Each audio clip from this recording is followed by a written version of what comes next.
अस्सलाम वालेकुम। आज मैं आपके साथ ग्रीन चटनी की रेसिपी को शेयर कर रही हूँ। इसको बनाना बहुत ही आसान है और ये ज़ायके में भी सबसे ज़्यादा मुनफरिद और मज़ेदार है। इसको बनाने के लिए जिन चीज़ों की ज़रूरत है उनमें मैंने लिया है पुदीना 1 मुट्ठी, हरा धनिया 1 मुट्ठी, सब्ज़ मिर्चें 3 से 4 अदद, दही आधा किलो, कुटी हुई लाल मिर्च हाफ़ टी स्पून, खुश्क धनिया 1 टेबल स्पून, लहसुन की जवे 3 से 4 अदद और नमक हाफ़ टी स्पून।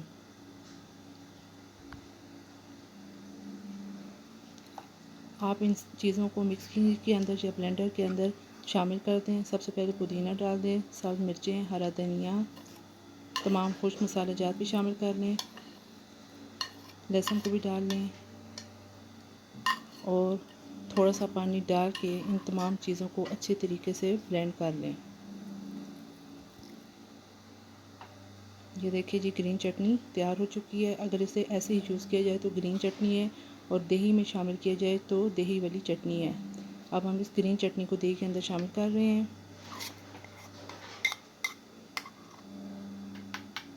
अच्छे तरीके से दही में मिक्स कर लें।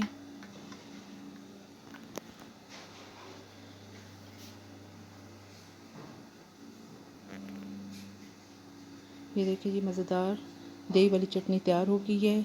इस चटनी का इस्तेमाल बहुत सी चीज़ों के साथ किया जा सकता है। पकौड़ों के साथ, समोसे के साथ भी बहुत मज़ा करते हैं।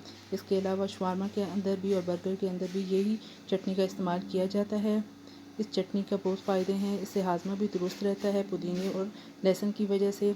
और इसको आप एक दफ़ा अपने घर पर ज़रूर ट्राई कीजिएगा। अगर आपको मेरी ये रेसिपी पसंद आए तो मेरी रेसिपी को लाइक कर दीजिए और मेरे चैनल को सब्सक्राइब और फ्रेंड और फैमिली के साथ शेयर कर दीजिएगा और बेल आइकन को भी प्रेस कर दें ताकि मेरी हर आने वाली नई वीडियो आप तक पहुंच सके। अल्लाह हाफिज़।